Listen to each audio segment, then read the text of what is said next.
This is Smarter San Diego TV. You said you've been talking to scientists, people who have solutions. What needs to be done? $8+ billion in profits in 3 months, but they won't admit that it's happening. Should women be allowed to become Navy SEALs? The short answer is no. You lived there Oh for my 4.5 years and you didn't know? So the government now, very, very invested in the mortgage industry. What's happening in China that no one knows about, the news isn't covering? Tell us what's going on. I'm in the naughty corner today. Like you said, you're not getting rich in the military. You got to come up with a way to build some wealth. Real estate, best way to do that. I mean, can it still be fixed? And how serious is it really? And if so, what do we need to do? And now, here's your host, Derek Evans. Welcome to Smarter San Diego TV. This is the place, of course, where you get smarter, and it's all commercial free. Derek Evans here, co-host Rebecca Peters. Beck, what's up? What's up, Derek? How you doing?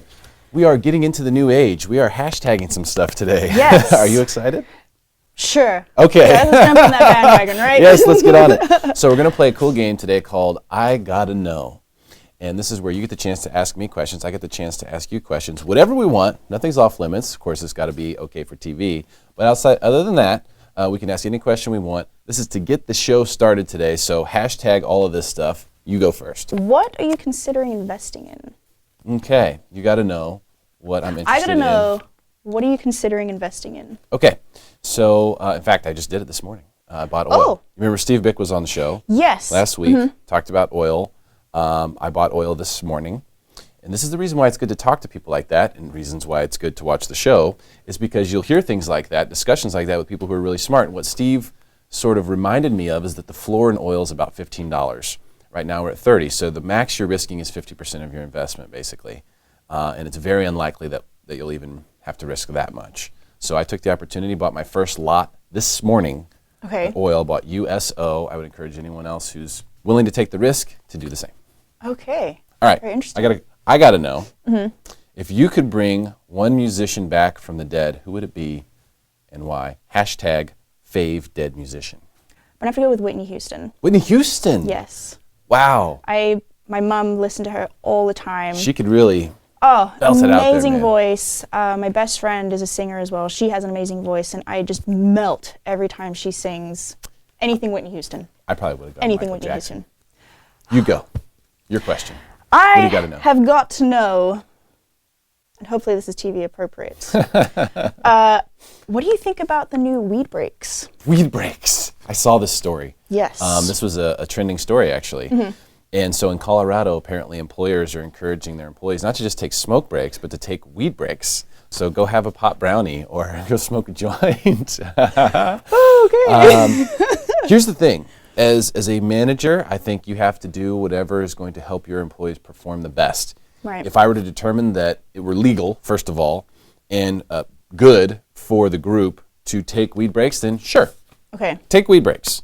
For the most part, though, I think that's probably not going to work out Right. so well. So if you're just the average pothead, no. As soon as Google starts doing it, then you'll know it's okay. Okay. All right. Beck, I got to know, what is your biggest weakness? Hashtag biggest weakness. My biggest weakness is making decisions, or making decisions quickly. So you're a long decision maker. Yes. That has to do with your human design. Yep.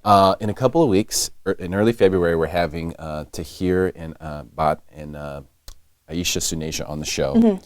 And they are going to talk about human design a little bit. And that's part of your design. So there's no reason to change that. You have to just embrace that about yourself, according to them. Yes. So you're always going to be like that. Recently learned I'm very analytical. So the reason I take so long to make decisions is I have to have a guarantee. I have to think everything out, and it drives me crazy. Yes, probably drives your Thomas crazy as well. Your question. If you found a genie in a bottle, what would your first wish be? Well, the first wish has always got to be to have infinite wishes.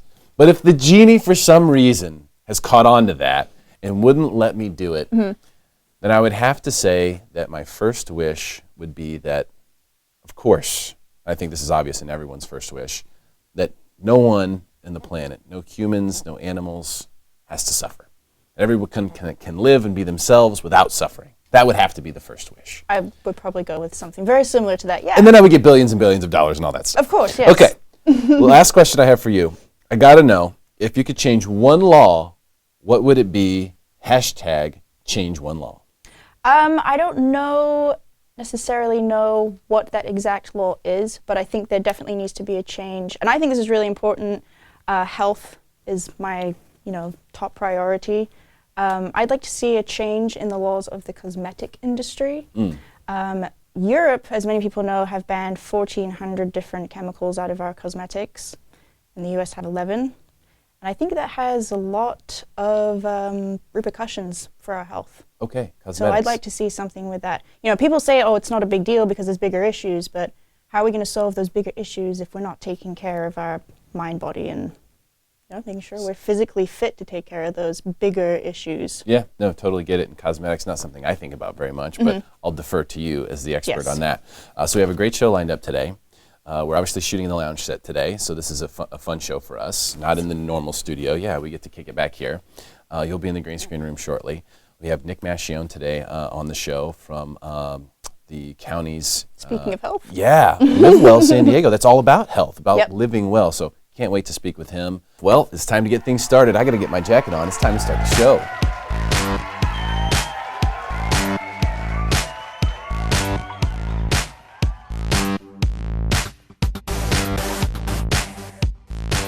Our next guest is making his first appearance on the show.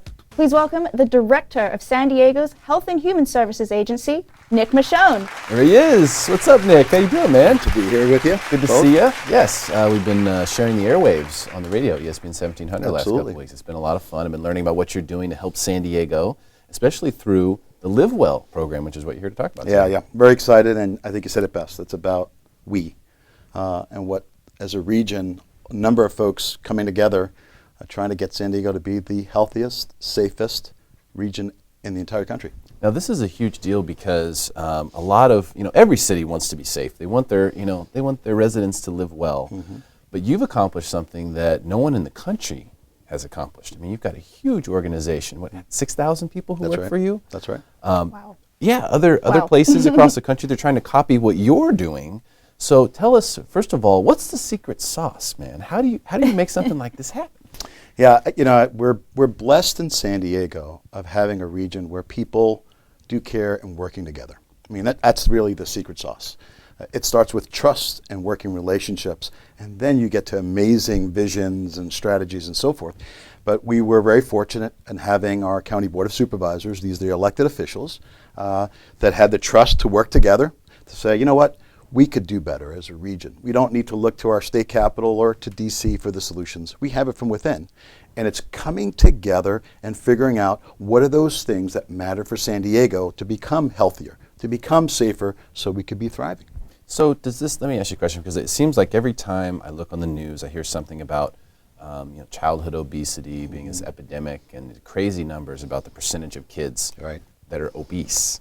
Do you think that it all starts with the youth? Is that a big focus for you guys? It is. And in fact, back in the year 2010, there was a real sad statistic, and that was the kids born in 2010 had a shorter life expectancy than all of us.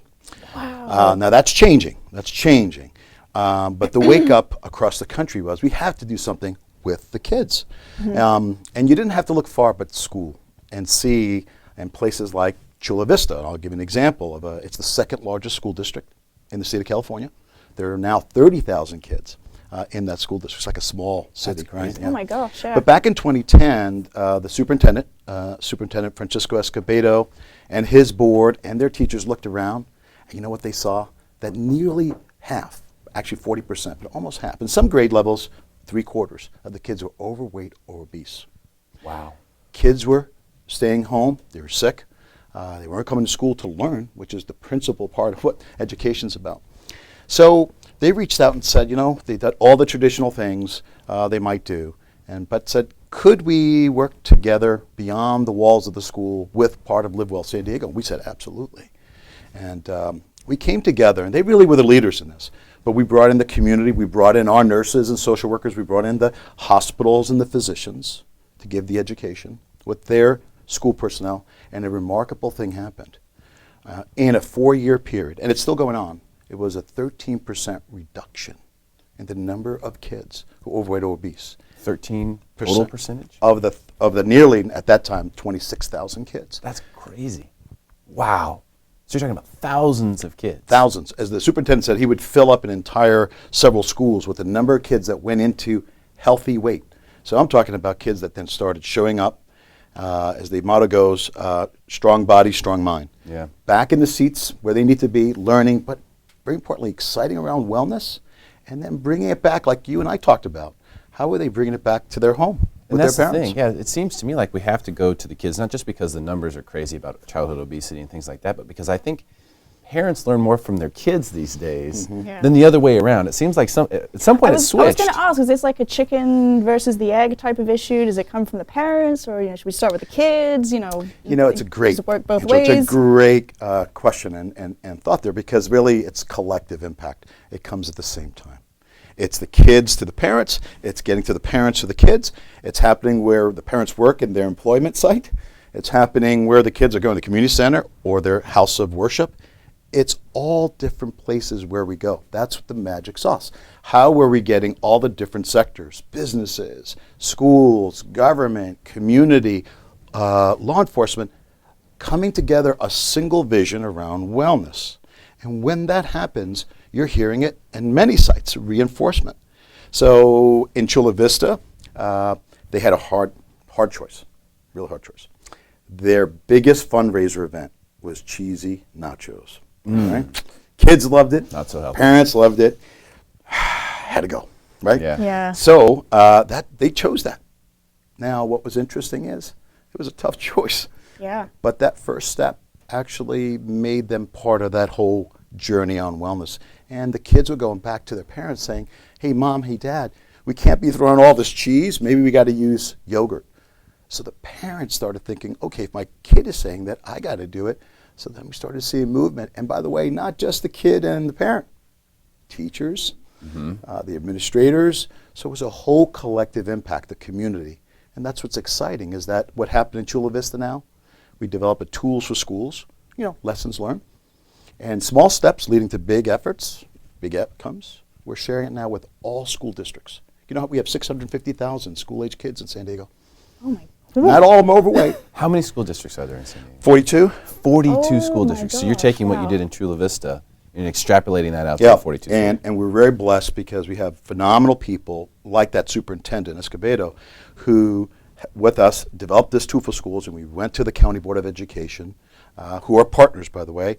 And what's happened is we have every school district as a Live Well partner, which is voluntary, saying, we stand with you to create wellness. So they're taking it into their school districts, and some have, less than 40% or so. But whatever it is, every child has to be healthy, safe, and thriving. That is Live Well San Diego, and it's exciting because it's really from within. We're doing it ourselves. Is this overall movement, is it really just sort of like getting back to the basics? The simple things that we all sort of know, like you're supposed to drink 8 glasses of water a day and get, exercise regularly. Is it that type of stuff, or is it more complex than that? Well, you got it. I call it potent simplicity, and it gets back to the basics of what do you do to your body. Yeah, it is about going to the basics. We call it 3 for 50, 3 lifestyles that lead to 4 chronic diseases, which means you could reduce those 4 diseases, but those 4 diseases in San Diego lead to over half of all deaths in San Diego. The 3 lifestyles, is poor diet, lack of exercise, and smoking. And they lead to things like cancer and heart disease and diabetes and asthma. And we know the literature shows that almost 70%, upwards of 75% of those 4 chronic diseases could be prevented if we could have a healthy diet, do good to our bodies, exercise every day, don't smoke or do drugs. And so that whole 3-4-50 movement was a key piece of the first thing of Live Well around health. How do we get San Diegans to be healthier? And it's about that accountability, but some people do need help. Access to healthy places to buy foods, so the food distribution, but education at all points. So people started paying attention. And it's the little things that you can make that lead to the big outcomes down the road. No question, especially with something like this, because you're trying to make this the new thing. Like you're trying to take something like health and wellness and make it not a fad, but make it something that's here to stay. And so that, importance. and it's everyone knows it's important, but Yeah. this is huge. So tell me this, Nick, how can people get involved? Somebody's watching this show right now who says, that's awesome, I want to know more about it, I want to do more with it. They've been seeing the website on the screen the whole time, so they've probably already gone there. But what can they do physically to help and participate? Great question. You know, it's what you're laying out, and you mentioned it. It's a social movement of not big government, not institutions. It's really San Diegans helping San Diegans, and that social movement around wellness, which is around that call to action of what you can do. There's, we are in the mecca of walkathons and everything else, right, going on. And sometimes you need, to be among others to help you kind of motivate. So there's two events I know that, and there's many, but for example, coming up in February, it's Heart Month. Heart disease, #1 killer of women in San Diego and the country. It's also second leading cause of death for men. So a simple thing one could do is know their numbers, blood pressure.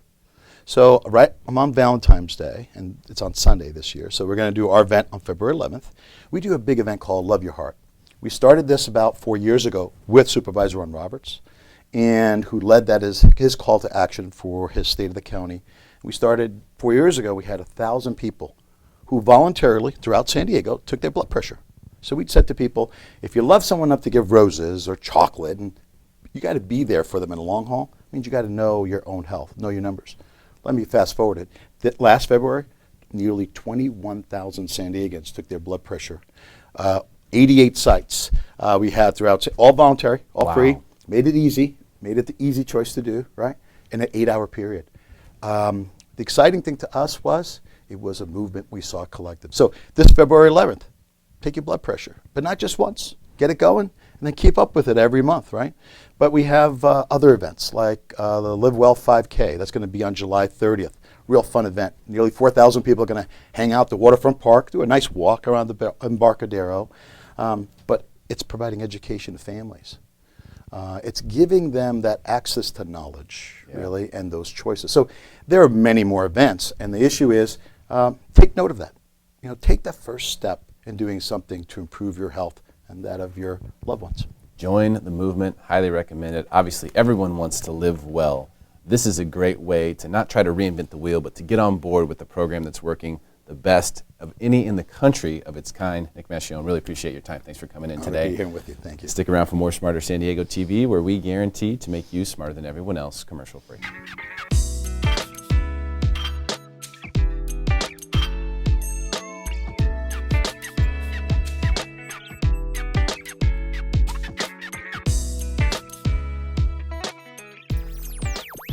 You know our next guest as the Mortgage Geek. Please welcome back to the show the Vice President of Cornerstone Mortgage Group, Cahan, and both of his special guests from New Leaf Realty, John Lieber and Drake Gawley. All right, welcome to the show, guys. What's up? How's everybody doing? Amazing. All right? Yes. Mortgage Geek, what's up, man? Hey, good how you to see doing, you. brother? I got questions for you. We're going to start with you, Sean. The jumbo market, a lot of people are complaining from what I'm hearing about how it's tough to get good pricing on jumbos. It's hard to get jumbo loans done. Loan officers are complaining. Real estate agents are complaining.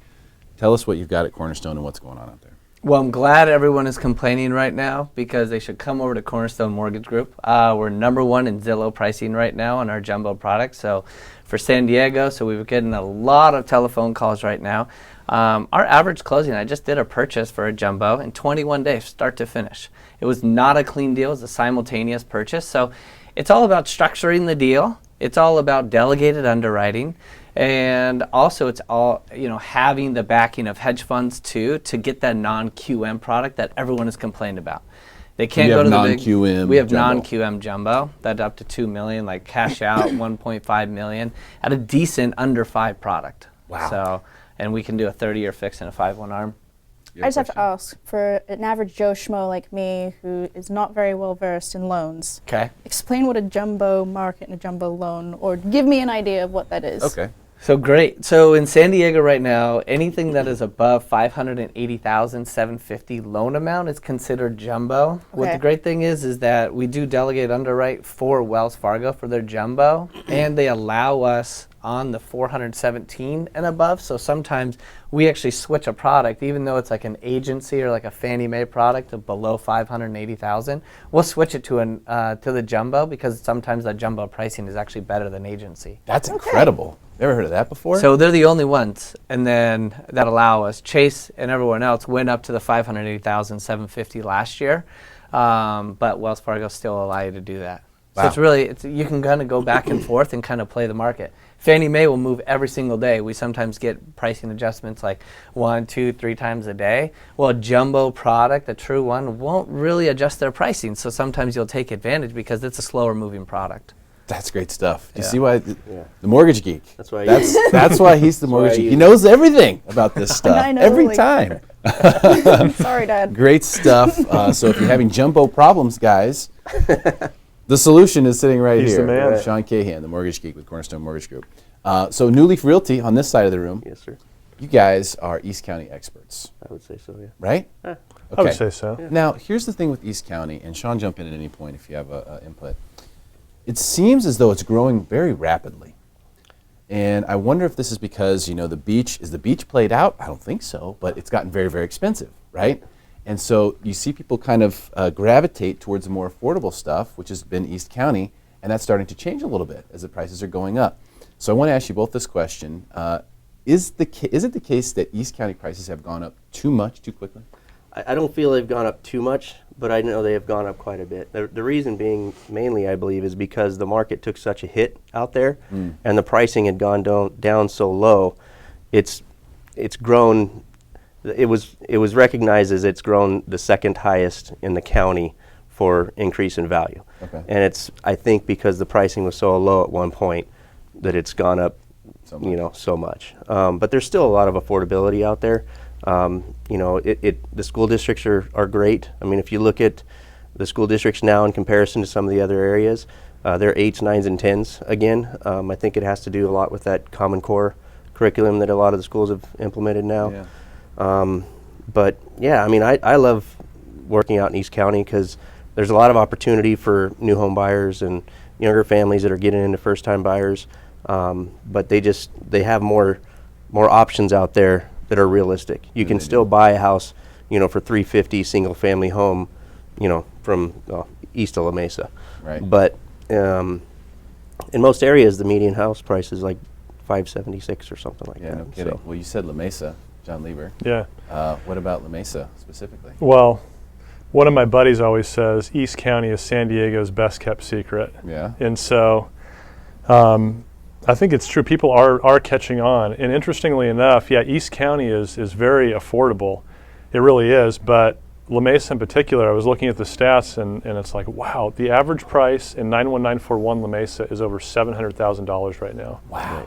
And that's just gone up so much. And people really are discovering that, it's a great place. You have a great school system. In fact, Drake and I were at an open house together recently, and someone who is more familiar with the Poway school system says, hey, I can't believe that the La Mesa or the Santee schools are as high as they are. And you pull them up and everything's between an 8 and a 10 in the school system. So, I think economically you've got people with more money moving into a lot of these areas. The schools are getting better. Everything's really improving. La Mesa is my area of focus, and it's just amazing what La Mesa has become. I mean, we always talk about La Mesa Village, where I know you used to live for a while, and it's like that area is becoming really trendy. It's almost like a North Park, South Park type feel with all the new restaurants and shops. So, And La Mesa's not really east.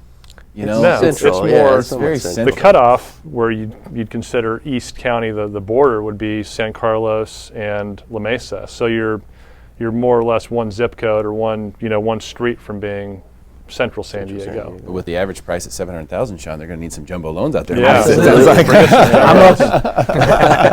But then you've got 91942 La Mesa, where the average price is around $500,000. So, Okay. and it's not like the neighborhoods are any worse. It's just the homes are a little bit smaller. So there's really, in my opinion, something for everyone there. And as far as the entire county, I think it's a great place where you still can buy an affordable house, or if you want to spend $700,000, $800,000, $900,000, you get a beautiful home on acreage out there for that price. Yeah, if you go out a little bit Yeah, further east. you don't get that at the beach or North County. You get a tract house for $800,000. No question. So what else should people know about what's happening in East County then? Because I mean, from the standpoint of just looking at the stat sheet, you can see prices have gone up there. Prices have gone up everywhere. Right. I mean, San Diego's had a great run here for the last 4 or 5 years.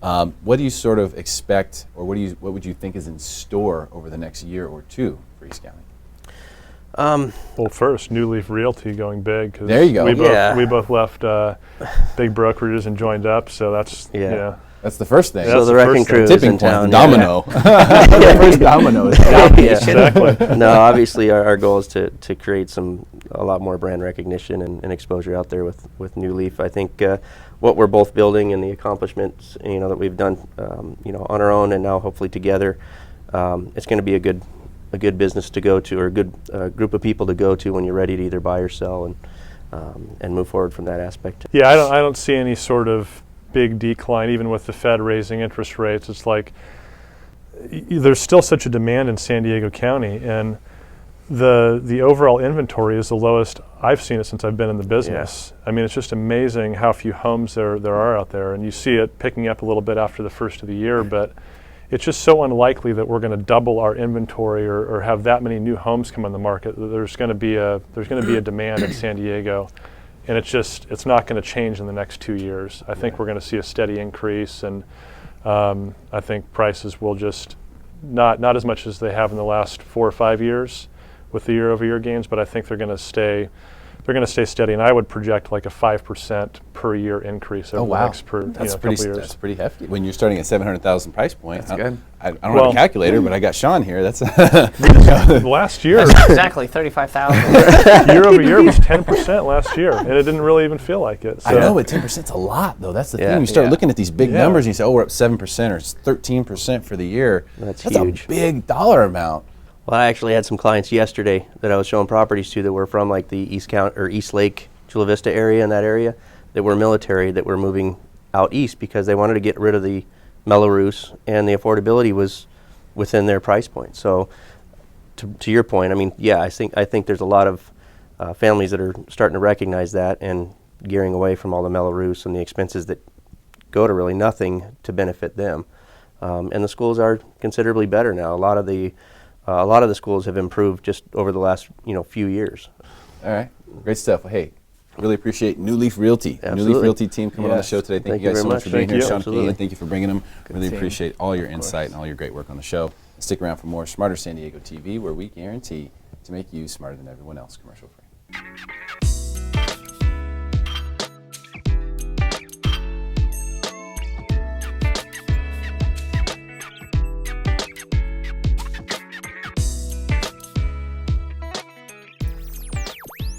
Our next guest is our downtown San Diego correspondent, and as we like to say, the life of the party.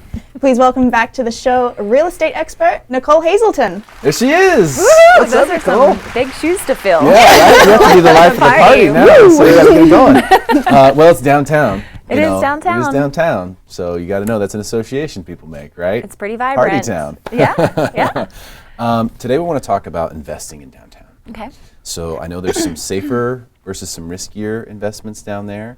I also like to talk about home sellers and how they can compete with some of the new construction that's coming on board. So how about safest? What's a safe investment, Safe investment. in downtown? Well, when you're investing in condos versus single-family homes, I think there's the obvious things to look for, like making sure that the homeowners association is well funded, that you have a strong reserve account to cover maintenance and repairs on the building, and that there's a lot of homeowners within that community. So it's a larger complex to kind of share that load, so your HOA fees remain low and affordable. Yeah, because those can change. Right. Yeah, they can always fluctuate. And if it's not well funded, is that something you should then shy away from, or does that just make it more risky? It just makes it a little bit more risky, and you just need to know what you're getting into, making sure that you're reading the homeowners association minutes, because there can be things in there, maybe there's an assessment down the road that you'll have to prepare for. So just knowing what you're getting into can help you make a safer investment. I see. So they'll say in those minutes, like, hey, we're planning on recarpeting the whole building in January of 2017.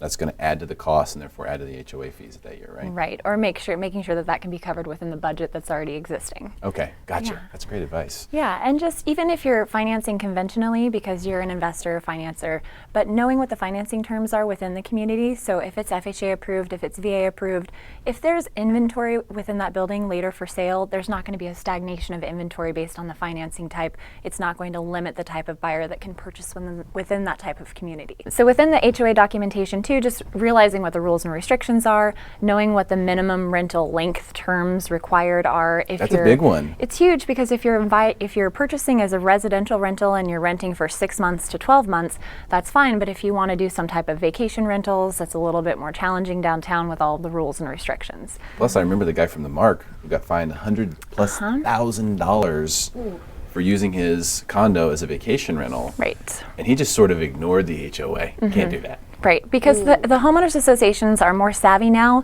They're online, they're looking at Airbnb, they're looking at VRBO, and if you have your unit listed on there, they will find you. Yeah. Which is, I think, how they found the owner at the Mark. Yeah. Yeah. Sorry, dude. So, and knowing if the building is in litigation or not, I mean, that doesn't necessarily make you shy away from making an investment there. It doesn't mean that it's risky. In fact, sometimes if you have the purchasing power to pay 25% down to buy in a building with litigation, once the litigation has been settled, the building will have a spike in appreciation. So you can actually have an upswing of value if you purchase within that litigation time frame.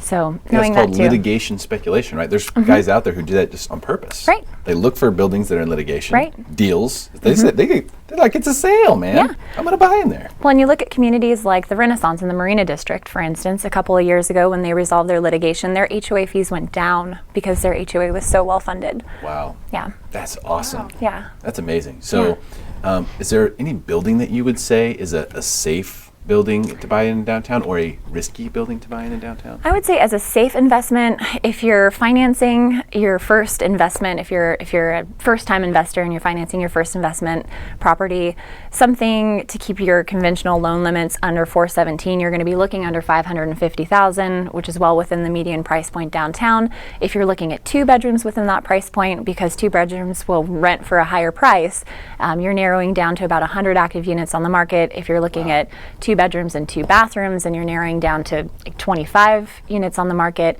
But as far as like a community that has amenities, pool, spa, fitness center, things that look appealing to a tenant, that are in a great location like Little Italy, that are VA, FHA approved, and conventionally financed, not in litigation anymore, would be Aqua Vista. That's one that kind of sticks out to me in Little Italy. It's at 425 West Beach, and I think there's 300 and some odd units, almost 400 units. So there's a lot of homeowners. The HOA fees are, in the mid 4s, and you can get into a 2-bedroom in the low 400,000s. Would you say that some of these newer, higher priced luxury high rises are the more risky investments for people just because they are trying to set like a new price limit? They are setting a new price limit, and luxury rentals are in their own category as far as the prices that they generate. So you will have a different tenant that rents that type of property. But yeah, you're putting all of your eggs in one basket by buying a property, let's say at Pacific Gate, that's starting at 1.4 million, and you're buying on proposed views, proposed orientation, proposed things that are going to be going on in the homeowners association, and fees. So yeah, that's a little bit more risky. Yeah, a little more risky. Yeah. So let's say I have a down payment, ready to invest. What would be a good entry-level investment for downtown? Yeah, entry-level investment, there's a couple different of buildings that come to mind, especially if you want to keep your HOA fees low. So Aqua Vista, like I mentioned, in Little Italy. There's La Vita in Little Italy as well that just came out of litigation, so you can finance in that building. In the Marina District, there's buildings like Columbia Place and Crown Point that also have entry-level units starting within that median price point of $450,000 for a 2-bedroom. So things like that are a great opportunity. Like Metro. Yeah. Something Or like Metro, that. You yeah, can do a little East 1-bedroom Village. in Metro. You Yeah, can do a of little course. Metro. Crazy. Yeah, you can get into East Village. Like 300,000. You can get Yeah. yourself a little 1-bedroom in the Metro. I think that's a good idea, frankly. Because East Village, East Village is one of the few places where you have a lot going on, but you still have some lower price points like that. Park Terrace is another example. Right. The prices have gone up there, but not as much as some of the other places. Right, and there's so much development happening downtown. I mean, the time to buy is definitely now, and the appreciation that we'll see over the next 10 years is probably going to be exponential. Well, we've talked a lot about buying, so I have one more question for you about Sure. home sellers, because we know there's a lot of cranes in downtown, there's a lot going on, a lot being built. How do home sellers in downtown compete with all this new construction? There is going to be some heavy competition once these buildings are constructed, and so especially in the luxury home market, just making sure their homes show like a model. And the National Association of Realtors, surveyed buyers, and 40% of them said they would buy new over used because they simply didn't want to deal with renovations. 25% said that they really enjoyed having the choice of what the finishes would be. So for a home seller, even if they don't have the capital to put into, renovations, there are companies out there like Agents Capital Group that will put the funds into the property, let them see that value appreciation, and then get paid at the close of escrow. So there are opportunities for home sellers to really make their homes shine within the new home market. Without even having to put their Right. own money into it. Great resource, great Right. stuff from Nicole Hazleton. Thanks. She is our downtown real estate expert here in San Diego. If you're looking to buy or sell a home in downtown, you know who to call. Nicole Hazleton right here with Hazleton Associates. Stick around for more Smarter San Diego TV, where we guarantee to make you smarter than everyone else, commercial free.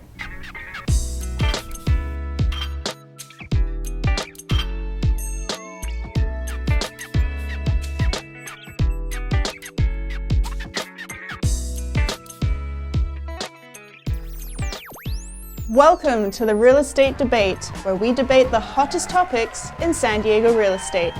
Let's meet today's panelists. From Pure Mortgage, our co-host, Darren Gray.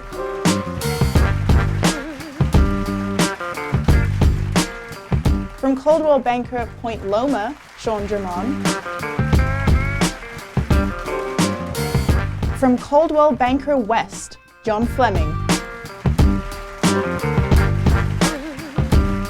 And from Barron Real Estate Group, Larry Abrams.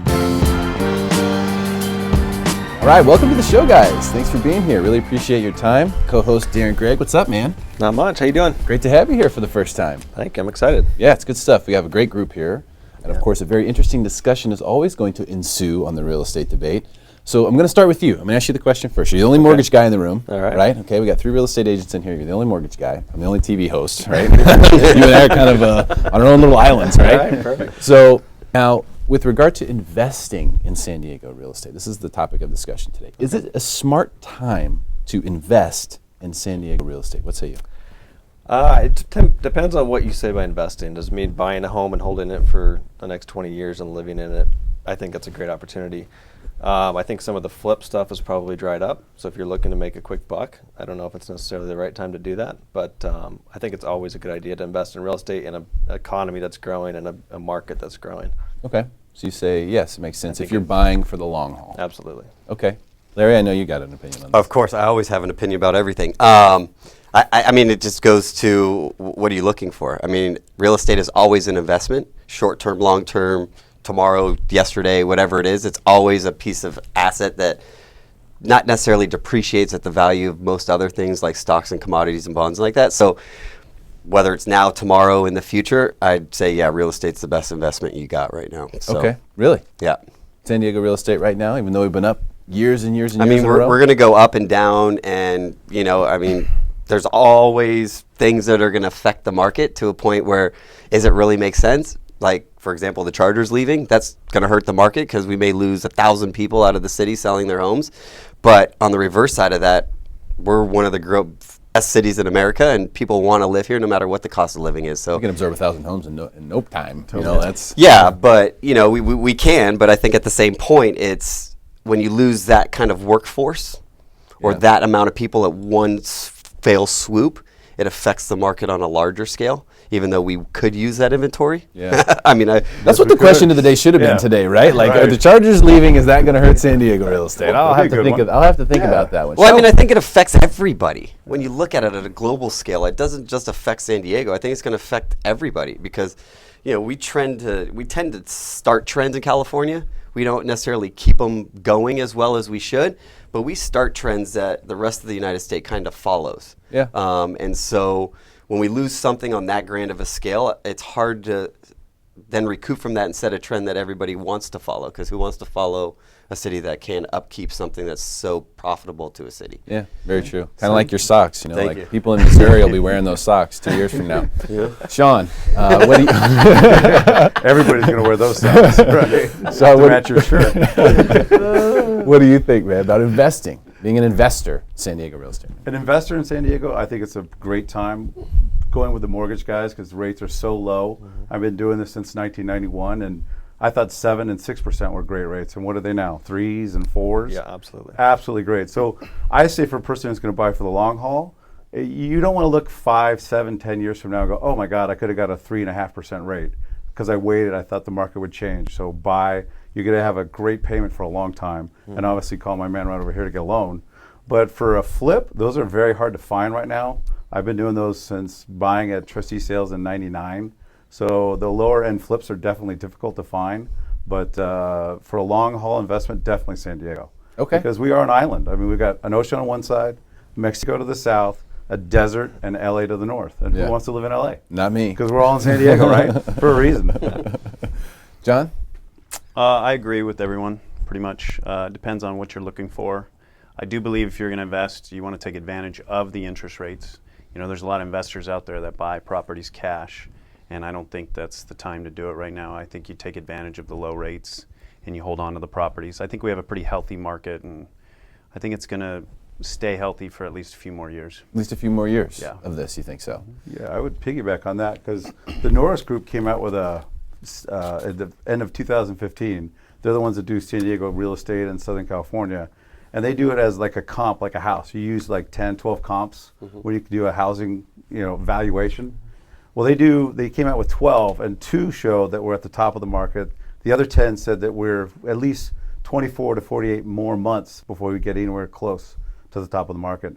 And they predicted the 90, the 2008, all of them. So they're saying we got at least another 24 to 48 months on their 12 factors for judging a market right now.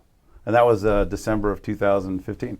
Yeah. So they had a down at I forget, the convention center downtown. Yeah. And we got a couple hundred people there. Okay. Yeah. Well, that's cool. That's interesting. I So mean, we have Yeah. 3 years. Yeah, 3 years. And but then what?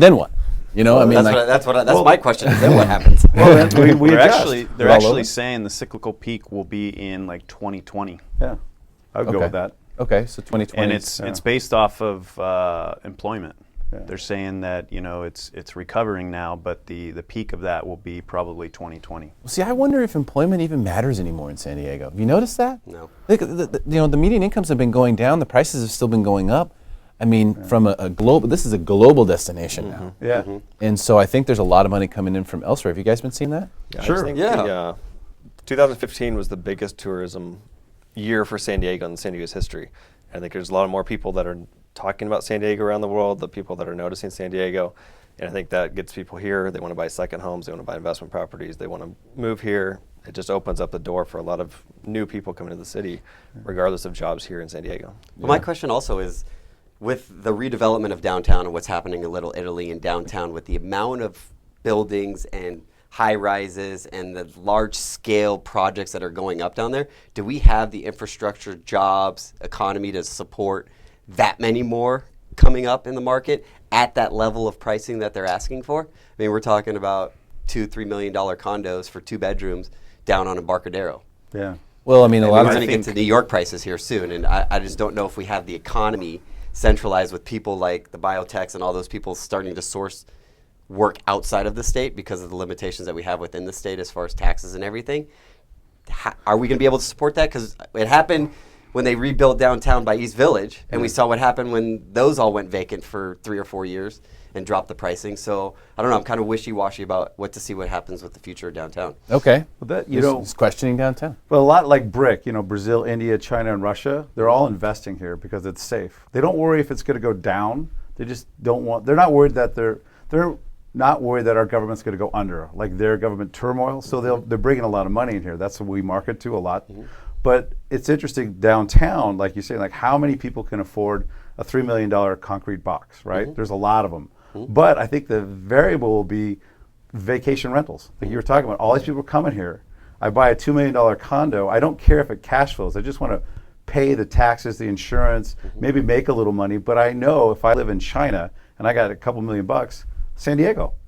That's what I think is going to support. But do you think it'll part of offset? Do you think now that it'll support it? But do you think now with the new regulations from the federal government saying any cash purchases now have to be disclosed, and the buyer has to be disclosed where the money's coming from? You can't hide your money in these shell companies anymore and do these cash transactions, because I think that's going to steer a lot of people away from overseas. So these Chinese guys who have cash on cash, Russian guys who we don't know where their money's coming from, are we going to allow them to come in without having to pay the taxes, not knowing where their money's coming from, or if they're drug lords, or who knows what's going on, That I don't know. Well, I yeah. mean, that's kind of going down a path I don't know. It's hard to say in that case, but I'll give you an example. So my dad was in town recently from Missouri, okay, and we live in Del Mar, and we rent a condo in Del Mar. Bougie, huh? Yeah, it's pretty cool. Del Mar Woods, yeah, it's nice. So we went for a walk. We walked past a house. There was a for sale sign.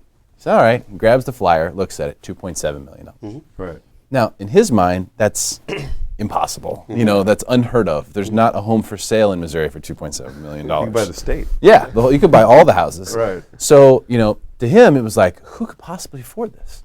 Yet, you look, and every single house is occupied. Someone's living in every single one of those houses. There's only like 2 for sale down there. Right. So, we sometimes underestimate the gravitational pull that San Diego has on the rest of the world, and people figure out how to get here.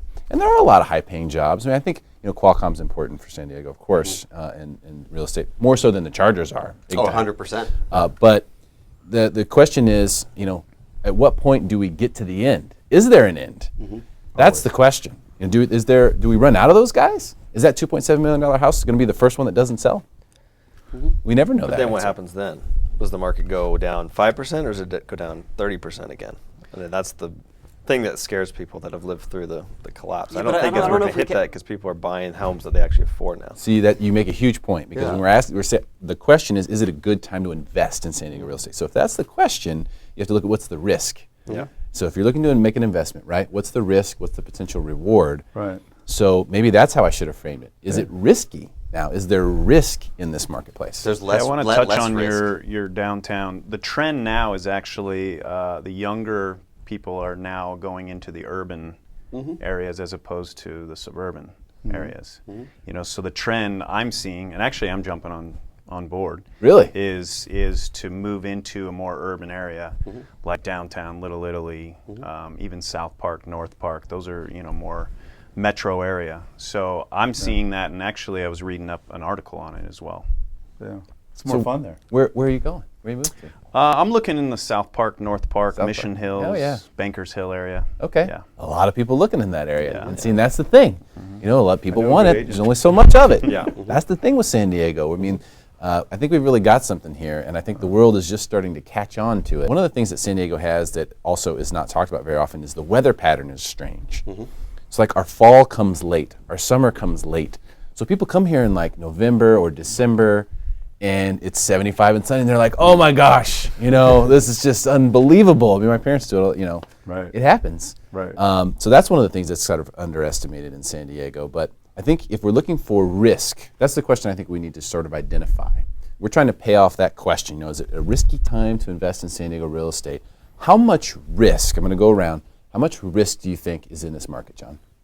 Percentage. I don't think there's a lot of risk. I think it depends again on how long. If you're looking to buy something and turn around and sell it, flip it or sell it within the next year or two, it's probably not a good time to do that. Okay. But I think we're in a healthy market, and I think we'll continue a healthy market, maybe single-digit increases over the next few years.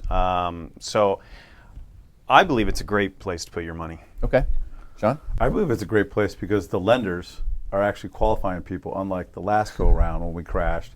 You have to have a job. Yep. You have to have income. You have to have the right ratios, correct? Yep. There's no The down stated payment. income. Yeah. There's no NINAs. There's none of those loans anymore.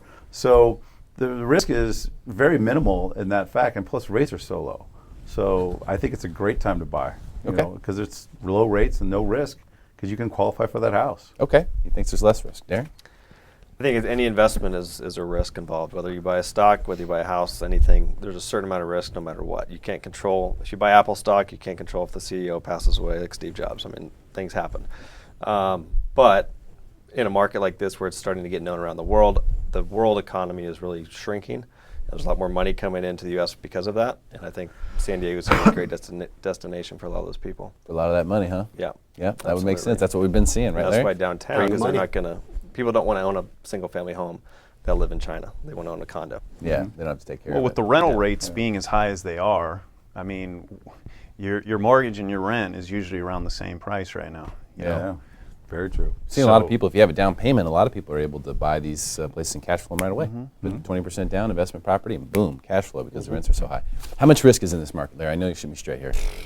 I'd say you wanted a percentage, I'll give you a percentage. I'm saying that this market today, 5% risk. 5% risk. 5 to 10% risk. I mean, you're risking it just like the stocks. I mean, you're looking for a low yield, so you're talking 5%, 7% risk, I would say, on your money. It's not going to go anywhere. If you buy a house now, I think you could sell it, earn your money back, maybe make 2%, 3%, but it's not going to be, you're not going to lose money like you have in the past. Let me flip it on you then. How much upside is there? Depends who you know. I mean, this city is a big city, but a small city, and if you know people, it's the up is good. If you don't know too many people, if you don't know the right people, if you don't have the ability to talk and make those conversations, then I think the upside is very low. Really? Yeah, I mean, I came from a smaller city in New Orleans where we just moved back home, and it's 3 million people, but 3 million people where Joe Schmo lives 45 minutes outside, and that's the county line, and he's on a 10-acre lot. You'll never hear about him. We're, pushing 5.5, 6 million people now in San Diego County. But if I were to drive from Del Cerro to Escondido, I'm going to run into somebody that I know somewhere along the line in that 45-minute drive. So it's kind of a different philosophy. We're big city, small town feel. So I think it's who you know depends on the upside of it. What do you think, Darren? Percentage-wise, you got a percent upside from here? I mean, it's hard to say on the. I don't know what you mean by upside versus downside. Risk versus reward. So, if I'm looking at buying a place, okay, let's say we have 5 to 10% risk on the downside. How much upside is there from here? Because according to, economics professors and whatnot, it's another couple years of a good market. I think it's a very safe place to buy. Yeah. So I think that there's. I don't think there's 10% downside. No? There's probably. If you're going to buy and hold for the next 20 years, I'd say there's probably almost zero downside. Okay. There's probably only. You might make. I mean, you should double your investment every 7 years, they say. And I think that San Diego should be on pace for at least 3 to 5% annual increases for the next 20 years. Okay. Yeah, it's kind of like we've seen in the past. When we hit these cyclical tops, people say, "Well, I don't want to buy at the top of the market." But if you did that in 1990, you quadrupled your investment, or whatever it is, 10x, depending on what you bought. Right. So that's people got greedy. Yeah, I think that's the thing. So how much upside do you think there is, Sean? There's always upside on the long haul. We've talked about, we've proven it. You buy it at the top of the market in 1990, you've made lots of money. So as long as you don't have to sell in any investment, you're going to be fine. Yeah. So as long as you don't have to sell your real estate, you'll be fine. If you lose your job, divorce, the number one thing for foreclosures, then you have to sell. That's when things, and you sell at the wrong time, you're going to lose your butt. So marry correctly. We'll have to do a separate show about that, because I don't think we have talk a long time about it. I forget that one. Proven that track record is poor. So you won't be hosting that show then?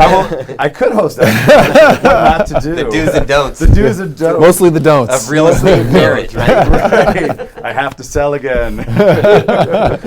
Killing me. John, how much upside is there in this market? I mean, I believe buying in real estate at any point has its risks, but I believe it always is going to have its rewards. Whether that be you holding on to the property for X amount of years. I mean, we look back into the 90s, whatever it was. The interest rates were 13, 14, 15%. I don't remember. I was in high school at that point. So, but so you look at it. You look at that market then and say, "Wow, I wouldn't have bought a property." But then you look at the prices of the homes. Right. They were $100,000. You could buy a house for $100,000.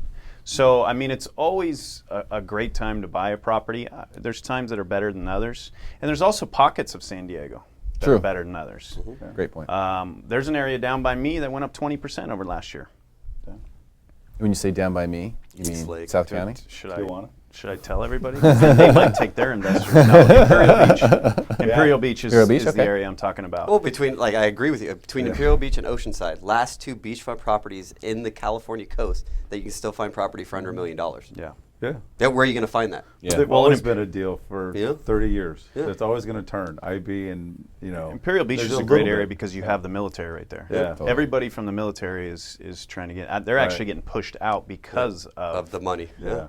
And then you drive, 5 miles up the road and you can say, I'm in Coronado. Right, exactly. You know? Or 5 miles south or swim south. Yeah. You're in Mexico. There's some deal great there. investments there. That was deal weird. The problem with IB, one of the many, is I surf and you just don't want to go in that water. Really? Oh, it's just gross. Maybe that's what happened to me because I grew up surfing there. There you go. That explains everything. Oh, that's been great. Great stuff, guys. Really appreciate your time. John Fleming, thank you so much. Thank you John for having me. Chimon, appreciate you. Darren, thanks for coming. Thank you. We appreciate you. Larry, thank you so much for coming in today. Guys, that's it for the real estate debate. Check out the website for more. We'll continue to make you smarter than everyone else. And now, what you've all been waiting for, the premiere of the only surf show on San Diego TV, Smarter Surfer.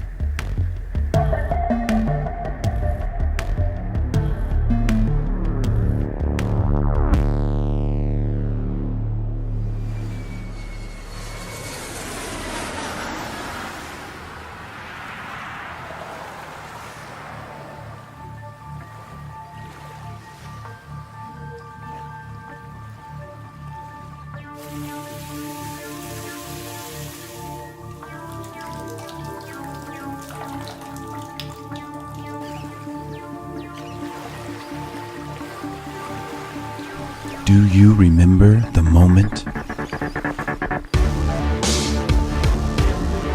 Do you remember who you were with or the time of day? Do you remember the feeling of certainty when everything changed?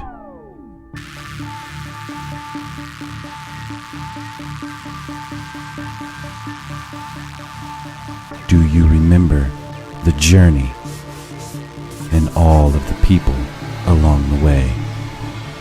Do you remember the silence? Or was it the conversation? Do you remember the journey? Do you remember that moment? Good. How you doing? Good. Looking for fins today. Okay, cool. Well, we've got both types of FCS. We've got the FCS ones that are the 2-tab setup, and then we also have the new. Do you remember the feeling? That moment when everything fell into place.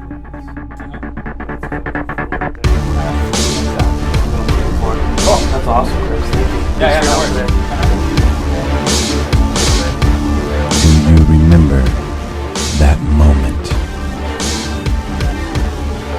That was the moment you became a smarter surfer.